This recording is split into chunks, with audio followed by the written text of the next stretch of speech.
آدولف هتلر هغه څوک دی چې اوس د مینوال او ملاتړو په پرتله مخالفین یې څو برابره ډیر دي. په خپل وخت سره هتلر نو هغه څوک و چې نه یوازې د جرمني خلک بلکې د ټولې نړۍ خلک له نوم او قدرت څخه ویریدل. د هتلر په خبرو کې دومره جذبه او طاقت و چې په ډیره اسانۍ به یې خلک خپل امر ته تابع کول. په ننني مطلب کې به د هتلر په ژوند، سیاست او په دې به خبرې کوو چې هتلر ولې له یهودیانو څخه دونه کرکه درلوده.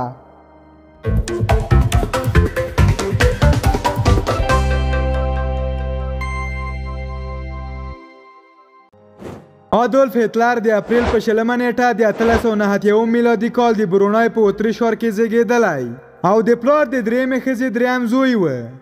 پلار یې یو بېوزله اتریشي معدن کیندونکی و. هتلر په کوچنیوالي کې یو ډول رنګالوتی، شرمنده او ناروغ ته ورته بڼه درلوده. هر چا به چې د ده پر ضد خبره کوله نو دا به د لیونو په څیر په چیغو شو. په ښوونځي کې دومره تنبل او هوایي و چې په 14 کلنۍ کې له ښوونځي وویستل شو. کله چې هتلر له ښوونځي څخه وویستل شو نو ویانا ته لاړ او هلته یې هڅه کوله چې د هنرونو په اکاډمۍ کې شامل شي. خو دا هیله یې پوره نه شوه او په اکاډمۍ کې د زده کړې اجازه ورنه کړل شوه. 15 کاله یې په پرله پسې ډول یو کار او بل کار ته لاس اچوه. کله به یې پوست کارتونه خرڅول او کله به یې د بامونو او کوڅو څخه واور جارو کولې او کله به یې رنګمالي کوله. د پخلنځیو پاتې شوي خواړه به یې خوړل او په حمامونو کې به ویده کېده. خو یو څه مهال وروسته نوموړی د ویانا د یو شتمن یهودي د بد چلند له امله چې دی یې په چپېړه وهلی و په حیرانوونکې توګه بدل شو. نوموړي په خپل ژوند لیک کې چې زما جګړه نومیږي داسې لیکلي: کله چې د نوموړي یهودي له بد چلند سره مخ شوم نو زما په روح کې نوې ساه پوه شوه.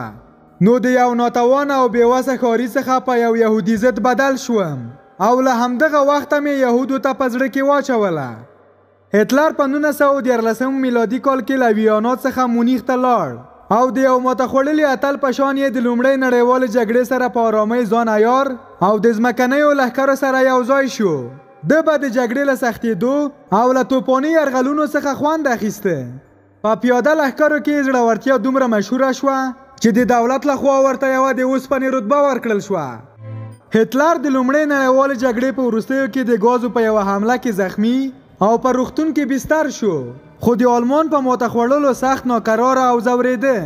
یو ځل نوموړی په خپلو شخصي جامو کې د مونیخ په کوڅو کې له یو ډول غم او ناهیلۍ سره پیاده روان و.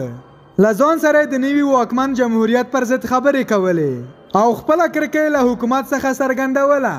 دغو ځایناستو څنګه د آلمان پر ګناه په جګړه کې اعتراف وکړ او څرنګه د وارسا د تړون لاسلیک کولو جرأت وکړ. د وارسا د تړون له لاسلیک کېدو وروسته د آلمان خلک وږي وه. د متحدینو ډلې په پلارنۍ خاوره کې ګرځېدې او راګرځېدې. اعتصابونو ټول کارونه په ټپه درولي وه.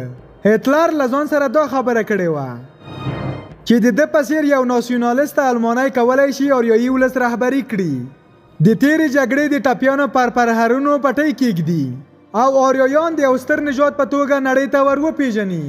هتلر وروسته له دې چې د کارګرو په ګوند کې غړیتوب ترلاسه کړ ډېر ژر د ګوند تر واکمنۍ ورسېد او کله چې د ګوند مشر شو نو په لومړیو کې ګوند یو ډول نظامي بڼه خپله کړه. خو وروسته یې د ګوند نوم د آلمان د کارګرو یا نازي ګوند په نوم ونوماوه. په 1923 میلادي کال کې چې آلمان سخت اقتصادي ضربه وخوړه او 1 کیلو غوښه له 4 مارکو څخه زرونو او لکونو مارکو ته ورسېده نو نازیانو خپل خوځښت پیل کړ. لږه موده وروسته نوموړي په مونیخ کې د نازیانو یوه ډله راوغوښته او له هغوی څخه د دولت پر ضد مرسته وغوښته. خو کله چې دولت له دغه کار څخه خبر شو نوموړی دولت ته په خیانت تورن کړ. خو هتلر د دغه تور په غبرګون کې وویل دا خیانت د 1913 کال د خیانت په پرتله هیڅ دی او بیا یې همداسې په سپکو سپورو د دولت پر ضد داسې خبرې پیل کړې. د آلمان رښتیني دښمنان فرانسویان، یهودیان، سوله خوښي مارکسیستان او هغه آلمانیان دي چې د وارسا تړون یې لاسلیک کړی دی. له دې وروسته نوموړی د 15 کلونو لپاره په زندان کې واچول شو. خو یوازې 9 میاشتې په بند کې پاتې شو او هغه هم د خپلو ملګرو لخوا دومره نازول کېده چې ټول وخت یې په راحت د بیلو بیلو خوړو په خوړلو او ډلو ډلو لیدونکو سره تیرېده. نوموړي خپل مشهور کتاب زما جګړه پر همدغه مهال لیکلې. چې اوس د نازیانو سپېڅلی کتاب ګڼل کیږي. نوموړي بې له کومې ویرې د آلمان خلک د یهودو د له منځه وړلو لپاره راپارول او دا یې هم ویل چې آلمان باید د روسیې د محاصره کولو له لارې ختیځ پلو ته دومره پراخ شي چې د نړۍ د پیشوا په توګه ونومول شي. کله چې له زندان څخه راووتو نو دومره ډیر خلک یې د وینا د اورېدلو لپاره راټول شوي وه چې حکومت یې له ویرې د وینا مخه ونیوله. خو ده په خپلو خلکو همدا غږ کاوه: زموږ دا مبارزه دوه پایلې لري، یا به غلیم زموږ پر جسدونو پښېږدي او تیریږي او یا به موږ د هغوی پر جسدونو تیریږو. له دې وروسته یې د پټو وسلوالو کسانو په تربیه کولو او تنظیم کولو پیل وکړ. خو ډیرو المانیانو بیا دغو خلکو او د دوی لیوني مشر پورې ملنډې وهلې. په 1930 میلادي کال کې حالاتو هټلر ته دا فرصت ورکړ چې د یو ورځپاڼې لیکونکي جوزف ګوبز په مرسته د اوسپنې د یو میلیاردر سوداګر هوګنبرګ سره تړون لاسلیک کړي چې که د نازیانو سره مرسته وکړي نو اوسنی واکمن ځواک به له پښو وغورځوي او ټولې تړل شوې کارخانې به پرانیزي. 5 میلیونه بیکاره خلک به په کار وګماري او په پای کې به د ناسیونالیزم تر بیرغ لاندې یو غښتلی دولت جوړ کړي. له دې وروسته هټلر د اقتصاد له پلوه پر ځان ډاډه شو. تبلیغاتي هڅې لږې او پر ځای یې ګوندي جوړښتونه ډېر کړل.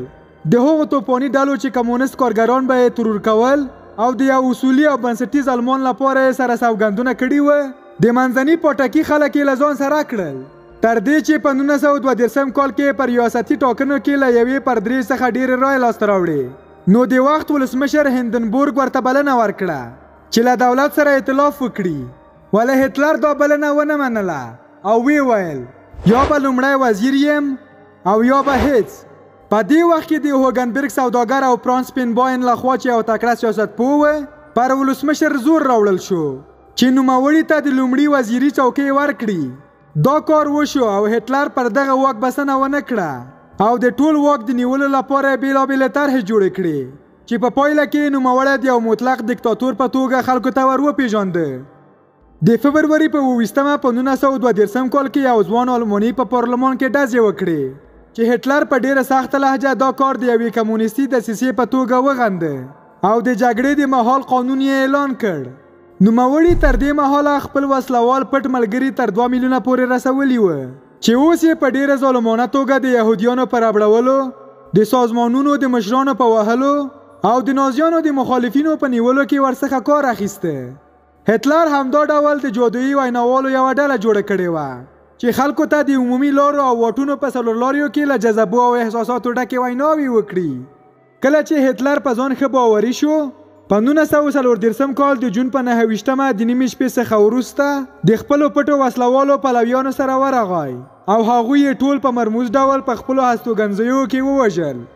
له دغې پیښې یوه میاشت وروسته ولسمشر هندنبورګ هم مړ شو.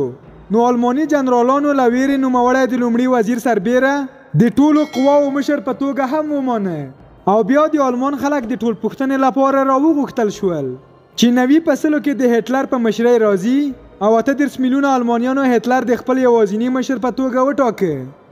هټلر په 1936 کال کې د وارسا تړون چې د پخوانیو حکومتونو لخوا لاسلیک شوی و مات او د خپلې واکمنۍ د پراختیا په هوس کې د یو نوي دیکتاتور په بڼه راښکاره شو. روم او توکیو یې له ځان سره همغږي کړل او د موسولیني سره یو ځای ټانګونه او هلیکوپټر د فرانکو د مرستې لپاره ولېږل. په 1938 کال د فبروري په میاشت کې اتریش د آلمان پورې وتاړه او بیرته ویانا ته راغی. له هغې وروسته یې په چکوسلواکیا یرغل وکړ او تر نیولو وروسته یې په ډېره خوشحالۍ خپلو منشیانو او وزیرانو ته ورغږ کړ: راشئ ما ښکل کړئ، دا زما د ژوند تر ټولو ستره ورځ ده او زه به د یو ستر آلماني اتل په توګه د تاریخ نوی پړاو پرانیزم. له دې وروسته یې لهستان ونیو او د خپلو متحدینو سره یو ځای د فرانسې او انګلستان پر ضد تبلیغات پیل کړل او په دې باوري و چې پر دیموکراسي ولاړ هیوادونه تر هغې پر جګړې کې نه ښکېل کیږي تر څو پرې یرغل نه وي شوی. یوازینی هیواد چې هټلر ورسره د جګړې نه کولو تړون لاسلیک کړ هغه روسیه و. د لهستان تر نیولو وروسته هټلر د انګلستان او فرانسې سره د جګړې اعلان وکړ، خو له بلې خوا یې خپل خورا ځواکمن لښکر ته پر ډنمارک، ناروې، هالند او بلجیم د یرغل قومنده ورکړه. بس په څو اونیو کې د ټول هیوادونه د خپل لاس لاندې راوستل او د فرانسې د نیولو لپاره هماغه نقطه تر فشار او محاصرې لاندې ونیوله چې په 1913 کال کې نیولې وه. پر دغه مهال هتلر د آلمان له ملي سرود سره د خوښۍ نڅاګانې کولې او ورسره یې د انګلستان د نیولو لپاره د بېدریغه بمباریو څخه کار اخیسته او چې څومره د انګریزانو په وړاندې غوسه او قهر ډېرېده هماغومره انګریزانو د خپل مشر وینستون چرچل د قومندانۍ لاندې له خپل هیواد څخه په میړانه دفاع کوله تر دې چې د آلمانیانو هوایي عملیات پر شا وتنبول شول. هتلر له مجبوریته دغه جبهه وتړله او له روسیې سره یې کړی تړون مات او په هغه هیواد یې یرغل وکړ. د جون پر 22 په 1941 کال یې ډیری سیمې لاسته راوړې او خپلې لښکرې د یخنۍ له جامو او سامانونو پرته پر روسیه ور وخېځولې او ورسره سم یې دا اعلامیه خپره کړه چې د ځمکې پر سر د یهودو او سلاویانو لپاره هیڅ ځای نشته او خپلو جنرالانو ته په قهرجن غږ داسې وویل د روسیې یو ښار هم محاصره نه کړئ، بس پرې وخېځئ. زه غواړم د هغوی نسل له ځمکې څخه پاک کړم. په داسې حال کې چې نازي لښکرې د روسیې له منځه تېرېدلې نو ګڼ ملکي خلک یې د اجباري کولو لپاره ونیول. سربیره پر دې نازیانو په میلیونهاو روسي سړي، ښځې او ماشومان په مرمیو غلبیل غلبیل کړل.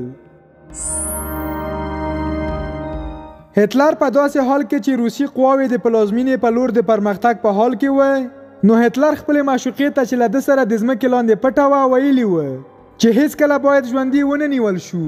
نو هتلر یې له خپلې معشوقې سره د ځمکې لاندې واده وکړ او وروسته یې هغې ته زهر ورکړل او خپله یې هم ځان په تومانچه وویشتو او هغه اور یې چې نوموړي پر ځمکه بل کړی و د خپل جسد په لمبو یې پای ته ورسید. دا و زموږ چمتو شوي معلومات. هیله ده چې د خوښۍ وړ مو ګرځېدلي وي. د داسې نورو معلوماتو لپاره زموږ چینل در سره سبسکرایب او په کمنټونو کې مو خپل نظرونه را سره شریک کړئ. تر بلې ویډیو مو په الله سپارم.